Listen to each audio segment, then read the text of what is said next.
a gente continua aqui acompanhando na programação da Rádio Bandeirantes, né, todo o processo de instalação da tal da CPI da Covid. Lana, Cláudio, o falatório tá grande por lá, né, Cláudio? Mas a coisa tá caminhando, em breve a gente terá a instalação definitiva com a discriminação ali dos cargos, divisão entre os partidos desta comissão parlamentar de inquérito, né? Com a expectativa, vai funcionar quando, Cláudio? Presencialmente? Parcialmente agora? Vamos funcionar depois? Vamos segurar? Quando que essa CPI vai funcionar, hein? Bom, a CPI está nas mãos do presidente do Senado, o senador Rodrigo Pacheco, como deveria estar desde o começo, né? Agora, com a leitura desse requerimento de criação da CPI, ele cumpre a ordem do ministro Luiz Roberto Barroso para proceder a essa leitura, que é o ato inicial de abertura da CPI. Daí a iniciar a CPI já vai ser outra discussão. Aliás, essa discussão já está se estabelecendo neste momento na sessão deliberativa do Senado e que inclui algumas ponderações que serão feitas, por exemplo, pelo líder do governo no Congresso, o senador Eduardo Gomes, que vai apresentar, se não, já não apresentou, não sei bem, que eu perdi ali uns 5 minutos da sessão, uma questão de ordem em que ele pede do presidente do Senado a definição sobre o mecanismo de funcionamento da CPI. Afinal de contas, a CPI vai funcionar como? De que maneira, né? Neste momento, o Senado Federal está com as atividades presenciais suspensas, sobretudo depois do falecimento por Covid de 3 senadores da República e de vários funcionários, né? Eu fiquei sabendo, inclusive, que o senador José Serra perdeu 2 assessores mortos, falecidos exatamente em decorrência da Covid. Há um clima de consternação no Senado, não apenas pelo falecimento dos senadores, mas também de muitos, um número ainda não divulgado, de assessores dos senadores, funcionários do Senado, da Câmara.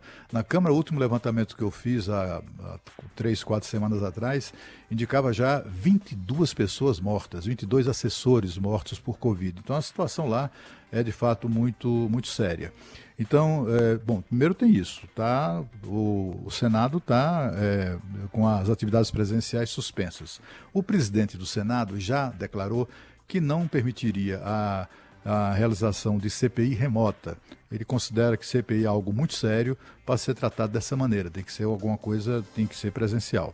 Tem também a hipótese ou a opção de fazer sessões semipresenciais, mas para isso seria apenas com a presença física dos senadores e dos depoentes e também dos funcionários do Senado que estejam que são necessários, né, para o funcionamento de uma CPI.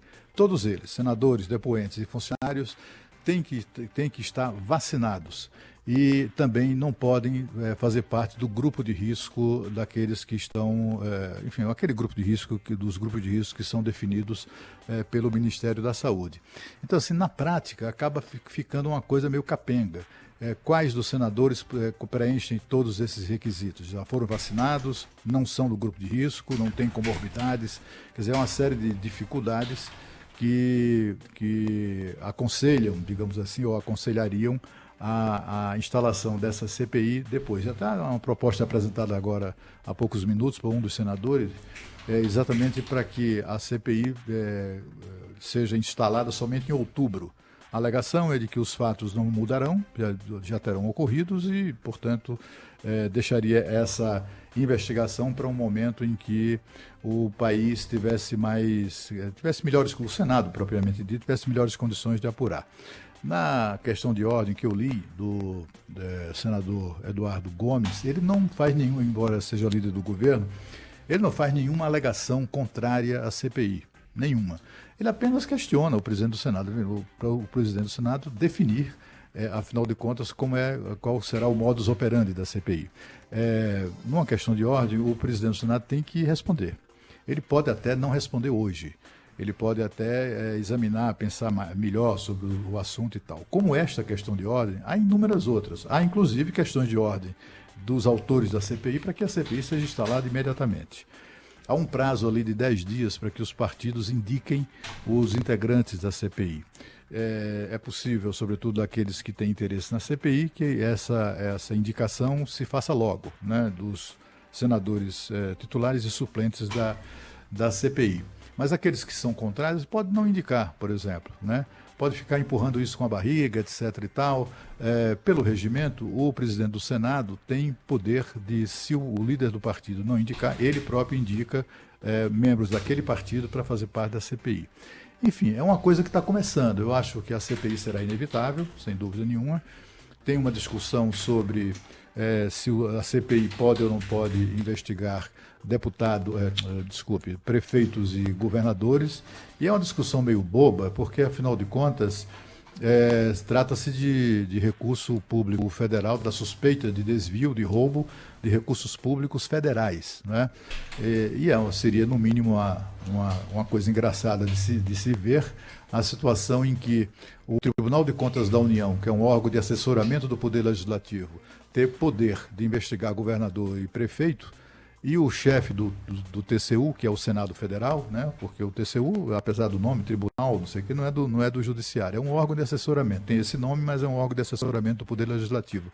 Como é que o Senado ou a Câmara não tem poder de investigar governadores e prefeitos e o TCU tem?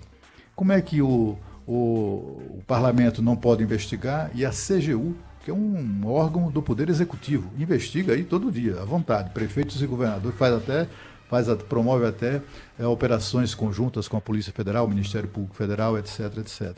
É uma bobagem isso, porque quando o regimento do Senado diz que prefeitos e governadores não serão objeto de CPI ou de investigação, isso tem a ver com aquele ato do governador lá no âmbito do governo dele, ou do prefeito, né? O prefeito lá faz uma licitação para uma ponte e rouba nessa licitação, engana as pessoas, né? Frauda a licitação. Essa investigação será feita, além de polícia, Ministério Público, etc., no âmbito legislativo, pela Câmara Municipal, se for prefeito, pela Assembleia Legislativa, se for o governador o principal acusado. Agora, nesse caso, não. Nesse caso, é um caso de recursos públicos federais. É seguir o dinheiro, né?